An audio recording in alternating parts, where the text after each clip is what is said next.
हाँ साथियों नमस्कार। गोमती टिकट में सुल्तानपुर में आपका हार्दिक स्वागत है। आज हम भारत में भूगोल के एक नए अध्याय भारत का जो भूगोल है उसमें हमने आपको कई वीडियो दिए हैं, जैसे भारत का विभाजन, उसमें आपको पठारी, मैदानी, तटवर्ती, द्वीप, कई चीज़ें पहाड़ी की बता चुके हैं। तो आज हम द्वीप हम आज आपको जो जलप्रपात है, भारत के महत्वपूर्ण जलप्रपात जो प्रतियोगी परीक्षाओं के दृष्टिकोण से महत्वपूर्ण है, बहुत से हैं लेकिन जो बहुत महत्वपूर्ण है, जहां से प्रश्न बनता है और जो एग्जाम में आने की पूरी संभावना है, उन जलप्रपात के विषय में बताएंगे। तो सबसे पहले आप चैनल को सब्सक्राइब कर लें, जिससे जो भी वीडियो आपको मिले, जीएस संबंधित वीडियो मिले, आप तक पहुँचता रहे। तो आइए हम चलते हैं कि भारत के प्रमुख जलप्रपात। अगर भारत का भूगोल आपको पढ़ा रहे हैं, भारत के प्रमुख जलप्रपात, जलप्रपात मतलब वाटरफॉल्स।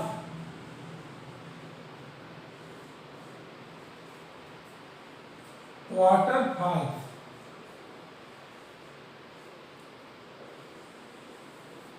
देखिए, अब भूगोल में हम आपको इंडियन ज्योग्राफी होने के बाद तो वर्ल्ड ज्योग्राफी के विषय में बताएंगे। तो सबसे पहले अभी इंडियन ज्योग्राफी बहुत कुछ बचा हुआ है, काफ़ी कुछ बताया गया है, बेसिन के विषय में बताया गया, नदियों का जो सिस्टम है, मैदान, पठार, तटवर्ती और इनका विस्तार, कई चीज़ें।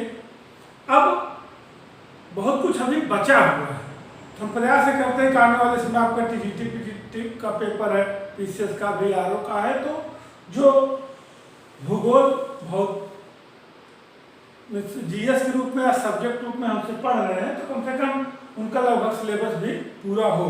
तो जलप्रपात देखिए, जलप्रपात क्या होता है, देखिए इसमें इस तरह प्रश्न बनता है कि जलप्रपात क्या होता है, बस कौन सा जलप्रपात कहाँ है और किस नदी पर है।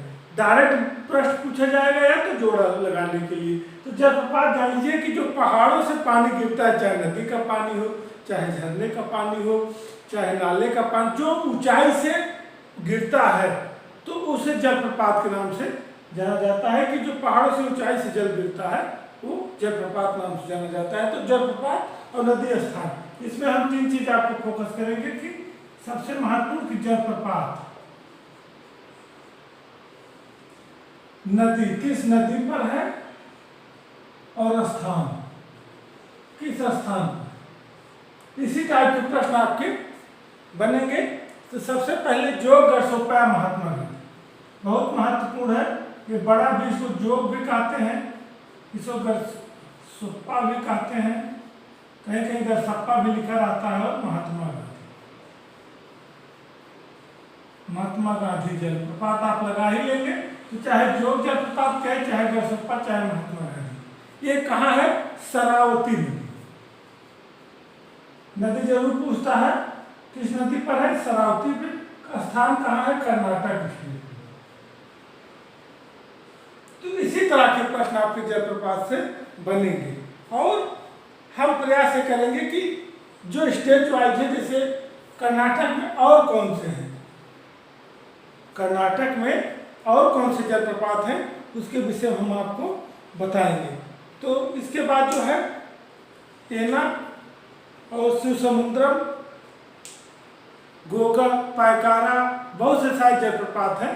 तो क्रमबद्ध तरीके से हम ये ध्यान देंगे कि कौन सा किस राज्य में है, किस नदी पर। प्रयास से करेंगे, जैसे भी इकट्ठा कर देंगे तो आपको पता रहेगा कर्नाटक में कौन कौन सा है।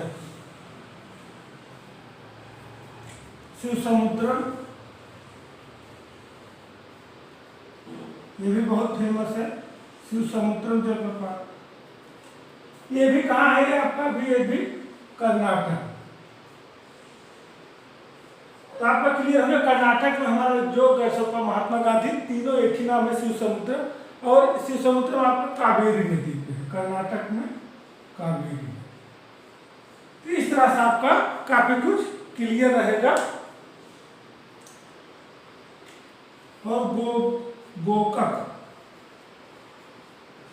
गोकक ये भी कहाँ है? कर्नाटक। किस नदी पर? गोकर्ण। अब आपको क्लियर हो गया होगा कि कर्नाटक में हमारा जोग है, कर्नाटक में शिव समुद्रम है, कर्नाटक में तीनों एक ही स्टेट में है, बस नदी अलग अलग है। एक शरावती नदी पर है, एक कावेरी नदी पर, एक गोकक नदी पर। अब इस हिसाब से अगर आप देखेंगे तो ये सब एक ही स्टेट में हो गए। उसके बाद एना जलप्रपात, एना जलप्रपात ये किस नदी पर है? एना। स्थान महाबलेश्वर,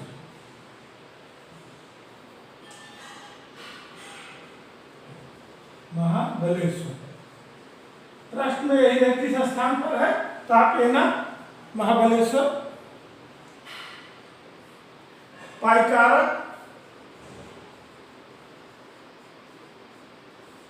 पाइकारा आपका झारखंड में है। पाइकारा जो है आपका झारखंड में है। और पाइकारा नीलगिरी, सॉरी नीलगिरी, नीलगिरी, नीलगिरी झारखंड में। इसके बाद इकट्ठे है, कई है वहां इकट्ठे हम बताएंगे। नीलगिरी, पाइकारा, पाइकारा नदी पर। आपको स्पष्ट हो गया होगा कि एना, एना महाबलेश्वर और पाइकारा, पाइकारा नीलगिरी पर। तो इस हिसाब से ये महत्वपूर्ण है। बहुत से जलप्रपात हैं और हम जो भी बहुत महत्वपूर्ण है उसके विषय में आपको बताएंगे। और सबसे इम्पोर्टेंट चीज़ ये है कि महत्वपूर्ण रहेगा तो आपको याद करने में आसानी भी होगी और दिक्कत भी नहीं होगी। और एक सबसे इम्पोर्टेंट चुलिया, ये भी एग्जाम में बहुत पूछा जाता है। चुलिया जलप्रपात ये किस नदी पर है? चंबल। कहाँ है? राजस्थान।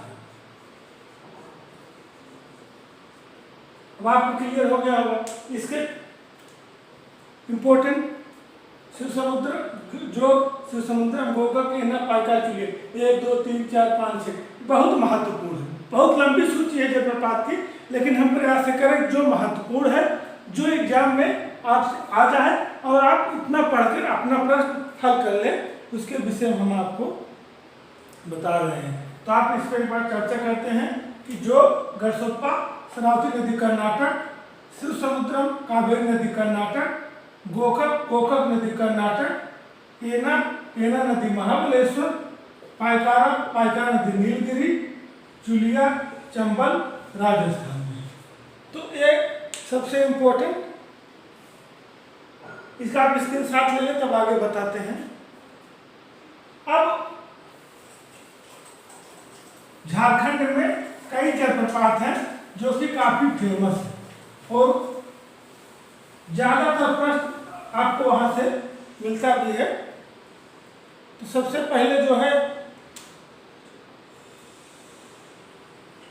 झारखंड में हम आपको लिख देते हैं कि गौतम धारा, गौतम धारा, इसको जोन्ना भी कहते हैं, जोन्ना। देखिए और किस नाम से जाना जाता है, अगर इसको आप जो है सेट किए रहेंगे दिक्कत नहीं आएगी। ये रारू नदी, कौन सी नदी? रारू नदी। कहाँ है? झारखंड। स्पष्ट हो गया? गौतम धारा, रारू नदी, झारखंड। हुंडरू, ये भी बहुत फेमस है, हुंडरू। स्वर्णरेखा नदी, स्वर्णरेखा नदी कहाँ है? झारखंड। स्पष्ट हो गया? गौतम धारा, जोनहर, गौतम धारा, जोनहर, रारू नदी झारखंड, हुंडरू, स्वर्णरेखा झारखंड। सडनी, सडनी, शंख नदी, ये भी कहा है हमारे? झारखंड। दसम, कांची नदी, ये भी कहाँ है? झारखंड। तो इस हिसाब से झारखंड से काफी फेमस है। ककोलत, ककोलत नदी, ककोलत नदी ये झारखंड। तो कहने का मतलब है कि ये लगभग झारखंड में गौतम धारा, हुंडरू, सगनी, दसम, ककोलत। तो कहने का मेन मतलब है कि अगर इस हिसाब से अगर आप देखेंगे कि नदी का नाम स्पष्ट किए हैं कि गौतम धारा झारखंड, अगर सीधे झारखंड में गौतम धारा, हुंडरू, सगनी, दसम, ककोलत आप याद किए हैं, अगर स्टेट पूछता है तो आपको दिक्कत नहीं आएगी कि झारखंड में गौतम धारा, हुंडरू, सगनी, ककोलत और दसम। तो आप सीधे स्पष्ट गौतम धारा झारखंड, हुंडरू झारखंड, सगनी झारखंड, दसम ककोलत। नदी आप ये कहीं ककोलत ककोलत नदी पर है, गौतम धारा दारू, हुंडरू स्वर्णरेखा, सगनी शंख और दसम कांची नदी पर। ये बहुत ही महत्वपूर्ण है। और दो महत्वपूर्ण जलप्रपात और ये आपका झारखंड के आपके हो गए, इसको आपको बहुत दिक्कत नहीं देगा, ये आपको याद होना चाहिए। तो ये आपको पांचों जो है बहुत इंपॉर्टेंट है, एग्जाम में आ सकते हैं। अब पुनासा और धुआंधारा, पुनासा और धुआंधार, पुनासा और धुआंधार। देखिए पुनासा और धुआंधार, पुनासा नर्मदा नदी पर, पुनासा नर्मदा नदी पर और धुआंधार भी नर्मदा नदी पर, दोनों नर्मदा नदी पर हैं। और कहाँ है? जबलपुर,